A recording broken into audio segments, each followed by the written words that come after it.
Премрзнат, гладен и болен. Вака не живее, туку полека умира 50-годишниот Станко Анакиев од Карбинци. Последните десетина екстремно сурови денови тој ги поминал неподвижен, гладен и премрзнат во студената соба.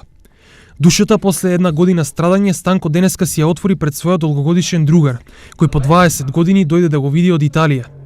Овде оставил силен човек, а затегна скршен и понижен старец, дотепан од животот и тагата по смртта на неговиот 24 годишен син, единствениот кој се грижил за него. Сега е препуштен на собствената немок и зависен од институциите кои го заборавиле. Имаш ли нешто помош? Дават ли ти социјално? Не. И социјално не ти дават? Не. Тебе, Станко, бе. Имате ли поднесувано за социјална помош? Имам. И не ти дадеа на овај случај? Не. Што одговор ви дадеа? Имал сум асистенција. Што си имал? Асистенција. Од дека асистент? Освен што Станко бил одбиен за социјална помош, пред 4 месеци му била исклучена и струјата, па зимата освен без храна и во студ, Станко ја минува и во мрак и без топла вода. Бре, Станко, Станко, доволни доживеаме? Колку време нема струја? 4 месеца. 4 месеца?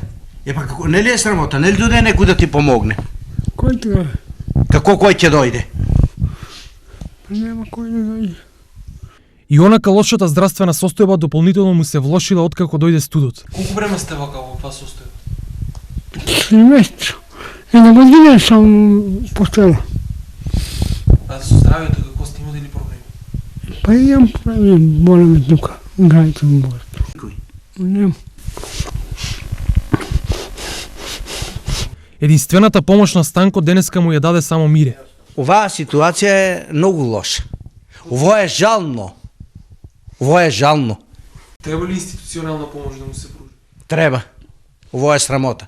Ово у Европа го нема. Погледни шо ово. У Италија кучињата живеат подобро и мачињата. Ово е срамота. Не може да зборам повише. Не.